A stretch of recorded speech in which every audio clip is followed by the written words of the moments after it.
से यहाँ पे आपको जो है ना ऑडियो डिवाइसेस मिल जाती हैं जिनमें डिफरेंट कंट्री के लैंग्वेजेस हैं, अमेरिकन, इंग्लिश यानी कि जर्मन, इटली। जो भी इमिग्रेंट शिप के ज़रिए आते थे यूएसए में एंट्री लेने के लिए, जो एज ए इमिग्रेंट आते थे, तो उनके पास इस तरह के जो है ना बॉक्सेस होते थे जो कि लकड़ी के बॉक्स। उन्होंने एक जो है ना प्रिंट आउट रखा है, तो उस वक़्त के जो भी इमिग्रेंट्स आए थे उनको आप सर्च कर सकते हैं। ये QR कोड स्कैन। तो ये हेरी रूम हुआ करता था,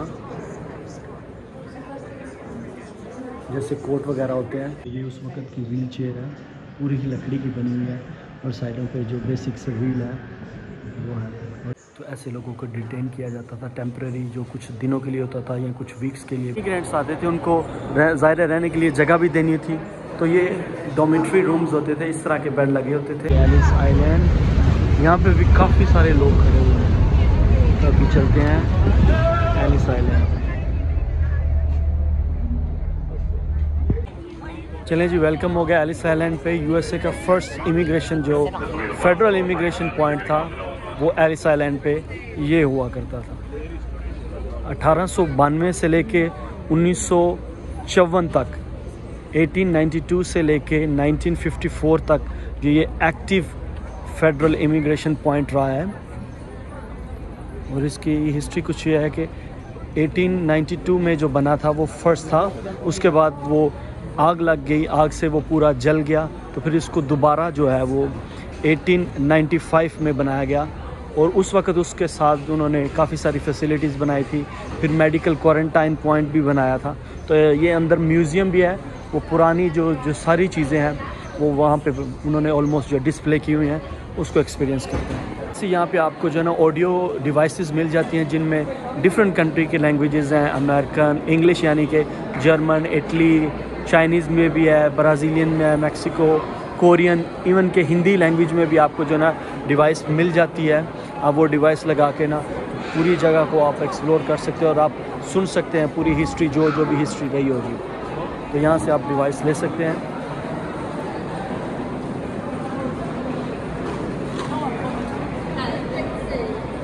इस तरफ रेस्ट रूम वगैरह, ATM वगैरह इस तरफ है।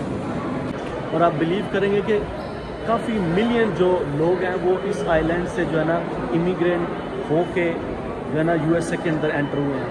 अभी भी आप काफ़ी सारे जो यूएस सिटीज़न हैं उनके अगर आप अबाउट देखेंगे तो बहुत सारे इमिग्रेंट्स हैं जो फर्स्ट टाइम इसी आइलैंड पे आए और यहाँ से उनकी इमिग्रेशन हुई और वो यूएसए के अंदर एंटर हुए।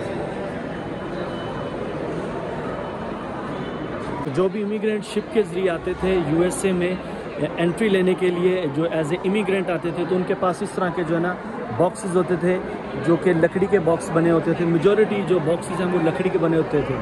तो वो ये बॉक्सेस में अपना सामान रख के यहाँ पे आते थे। फिर इनका एक बैगेज रूम होता था, उधर उनका बैगेज रखते थे। अगर उनकी इमिग्रेशन क्लियर हो जाती थी तो फिर उनको मेन आइलैंड पे जाने की इजाज़त होती थी। पहले जो ये एलिस आइलैंड है ना, ये पूरा जो मेन लाइन है उससे कटा होता था, कोई रास्ता नहीं जाता था, बस यहाँ पे आते थे। और यहाँ से जो जब उनकी इमिग्रेशन होती थी तो एक रास्ता है, उसके ज़रिए जो है ना मेन लाइन तक उनको जाने दिया जाता था। लेकिन अभी जो है ना शायद उन्होंने एक ब्रिज बना दिया जिसके ज़रिए मेन लाइन जो है ना वो एलिस आइलैंड के साथ कनेक्टेड है। ऊपर चलते हैं, यहाँ पे ऊपर रजिस्ट्री रूम उन्होंने बनाया है, तो लेट्स सी उसको भी एक्सप्लोर करते हैं कि रजिस्ट्री रूम कैसा दिखता है।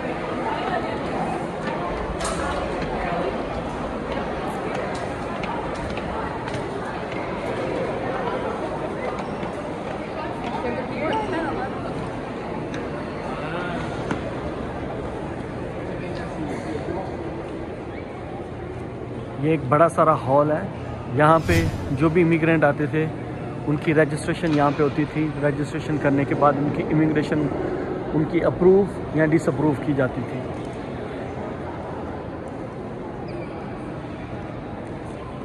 उन्होंने एक जो है ना प्रिंट आउट रखा है, तो उस वक़्त के जो भी इमिग्रेंट्स आए थे उनको आप सर्च कर सकते हैं। ये QR कोड स्कैन करके उनका नाम सर्च कर सकते हैं कि वो भी इसी आइलैंड से इमिग्रेंट हो के मेन आइलैंड यूनाइटेड स्टेट्स में दाखिल हुए थे कि नहीं।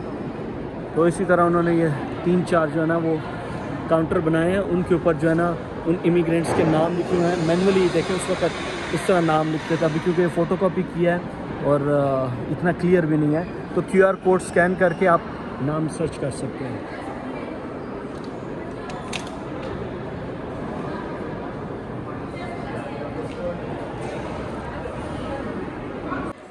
तो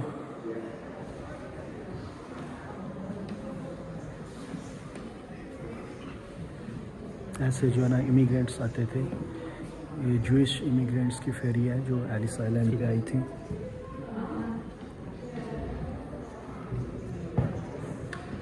देखिए ऑडियो डिवाइस से कान को लगा के अपनी ज़ुबान के अंदर उनको पूरी ये डिस्क्राइब करता है कि क्या क्या स्टेप हैं या क्या क्या हिस्ट्री है।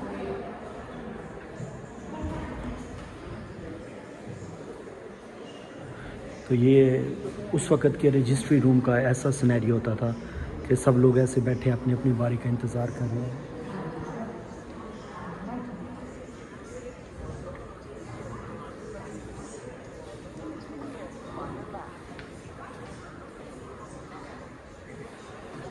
तो ये हेयरिंग रूम हुआ करता था, जैसे कोर्ट वगैरह होते हैं, यहाँ पे उनकी हेयरिंग होती थी। अभी उन्होंने बंद किया पब्लिक के लिए, तो उसका अंदर का कुछ इस तरह का ये सिनेरियो है कि सामने जो है ना मेन बेंच है। ये कभी उस दौर का हेयरिंग रूम हुआ करता था। यहाँ पे बैठ के उन लोगों की जो हेयरिंग हुआ करती थी कि आया कि वो एलिजिबल हैं कि नहीं।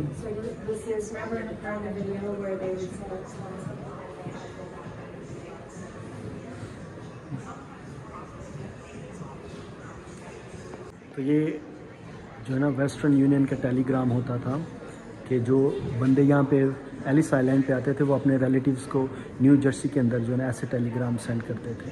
ये उस वक्त का मनी एक्सचेंज हुआ करता था, आप जैसे कि फ़ोटो में देख सकते हैं। तो ये काफ़ी सारी जो है ना करेंसीज उन्होंने ग्लास के अंदर फ्रेम करके रखी हैं। तो डिफरेंट करेंसीज़ को लोग यहाँ पे एक्सचेंज करवाते थे। ये उस वक्त का मनी एक्सचेंज रूम हुआ करता था एलिस आइलैंड में। ये है जी मेंटल टेस्टिंग। तो 1917 में जो इमिग्रेशन लॉज थे उन्होंने प्रोहिबिटेड कर दिया था ऐसे इमिग्रेंट्स को मेनलैंड में एक्सेप्टेंस के लिए जो किसी मेंटल जो डिसऑर्डर से या मेंटल बीमारी से वो सफ़र कर रहे हैं, तो उनको अलाउ नहीं करते थे। तो इसलिए उनका जो है ना मेंटल टेस्टिंग होती थी। आप ये देख सकते हैं, ऐसे उनकी मेंटल टेस्टिंग की जाती थी। इसके अपोजिट साइड पे मेंटल टेस्टिंग का था, इस तरह फिर उनकी विजुअल जो है ना वो टेस्टिंग भी की जाती थी, विजुअल इंस्पेक्शन वगैरह। फिर बाद में उनको डॉक्टर डायग्नोज करते थे कि उनको कोई बीमारी तो नहीं है, वो किसी बीमारी से सफ़र तो नहीं कर रहे, कोई बीमारी लेके वो मेन आइलैंड के अंदर तो नहीं आ रहे। उस वक्त के जो मेडिकल इंस्ट्रूमेंट यूज़ करते थे वो है। फिर आई टेस्टिंग के लिए जो वो सैंपल यूज़ करते थे वो भी उन्होंने यहाँ पे डिस्प्ले किए हुए हैं। ये उस वक्त की व्हील चेयर है, पूरी ही लकड़ी की बनी हुई है और साइडों पे जो बेसिक से व्हील है वो है। और ये उस वक्त के जो हॉस्पिटल का फैसिलिटी थी, वहाँ पे बेड्स वगैरह इस तरह लगे होते थे। और ये उनका ऑपरेशन थिएटर था। तो ये देख रहे हैं जो भी इस वक्त के इंस्ट्रूमेंट मेडिकल इंस्ट्रूमेंट वो यूज़ करते थे उन्होंने वहाँ पे डिस्प्ले किए हुए हैं। कि आजकल यूरोप में आप देखते हैं कि जो भी इमिग्रेंट्स जाते हैं डंकी लगा के या इलीगल जाते हैं, तो वह काफ़ी सारी सोसाइटीज़ होती हैं जो कि उनकी हेल्प वगैरह करती हैं। तो उस वक्त भी काफ़ी सारी इमिग्रेंट एड सोसाइटीज़ हुआ करती थी कि जो इमिग्रेंट आते थे यहाँ पे उनकी हेल्प करते थे, उनको खाना वगैरह देना, उनकी जो भी ज़रूरियात होती थी उनको पूरा करने के लिए ना काफ़ी सारी जो है ना इमिग्रेंट एड सोसाइटीज़ होती थी। तो ये काफ़ी पुराना सिलसिला है, यानी कि इस इतनी पुराने दौर में भी जो लोग होते थे वो जो इलीगल इमिग्रेंट्स आते थे उनकी हेल्प करते थे।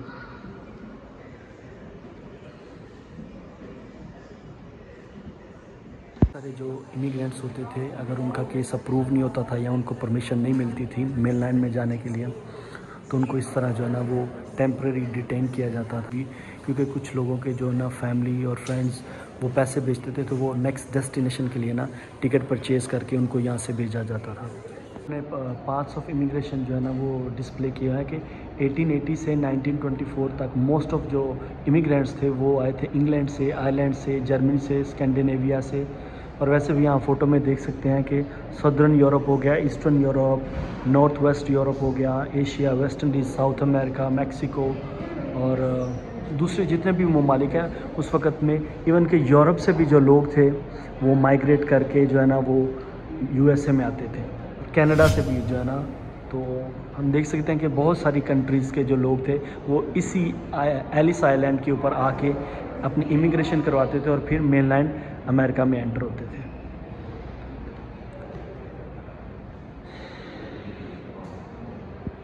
उस वक़्त की जो शिप थी उनकी टिकट्स जो है वो कुछ इस तरह की होती थी। उन्होंने वो उस वक़्त की टिकट्स जो है ना वो डिस्प्ले करके लगाई हुई हैं। तो उस वक़्त टिकट की कॉस्ट थी 25 से $35 होती थी।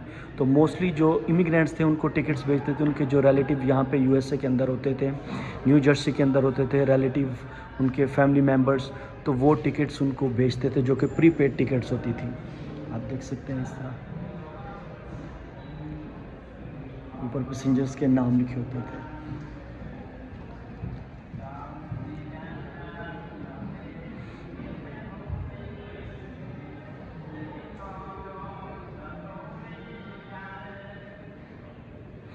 तो इस तरह शिप पूरे के पूरे भर के लोग आते थे एलिस आइलैंड पे अमेरिका में एंट्री लेने के लिए। आप देख सकते हैं कि उफ।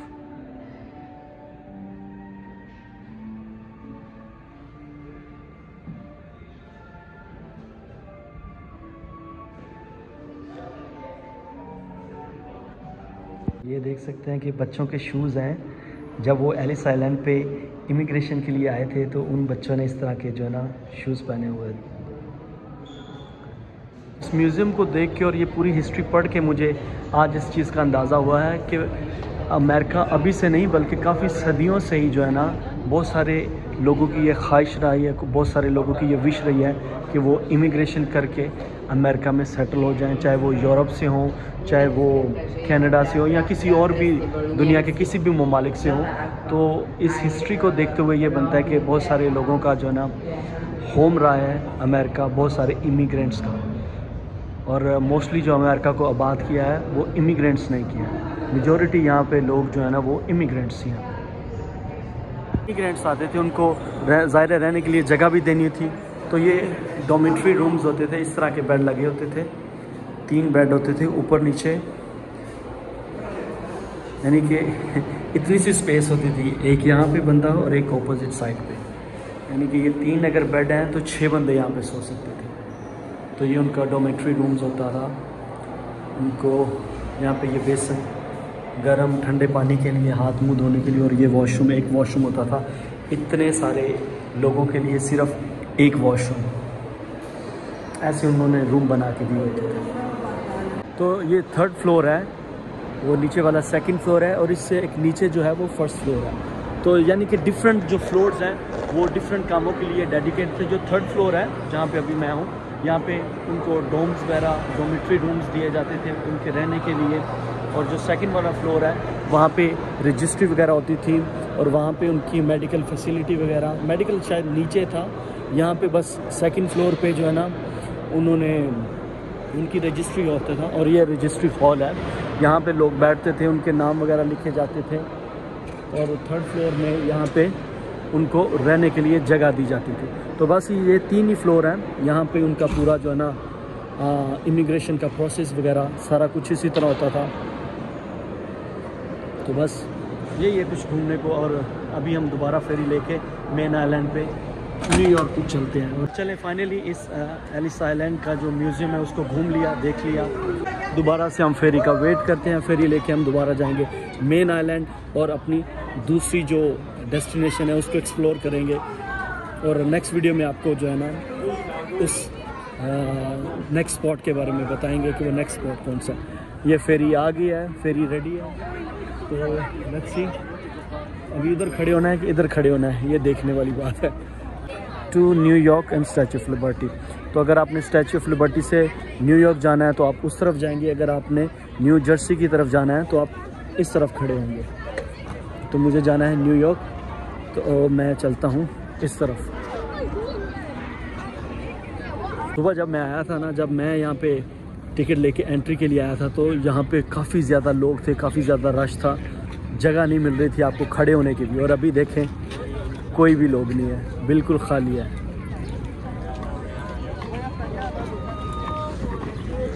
और दूसरी बात यह कि अमेरिका में यहाँ पे आपको डिफरेंट स्टॉल लगाते हुए लोग मिल जाएंगे, जो कि मोस्टली जो है ना मैक्सिकन होते हैं। उनको इंग्लिश भी जो है ना इतनी समझ नहीं आती, वो इतनी ज़्यादा अपनी लैंग्वेज में ही बात करते हैं। जैसे कि आप ये देख सकते हैं कि ये इस तरह उन्होंने रोड के ऊपर जो है ना कैप्स रखी हैं, कपड़ा बिछा के ऊपर कैप जो है ना वो सेल के लिए लगाएँ।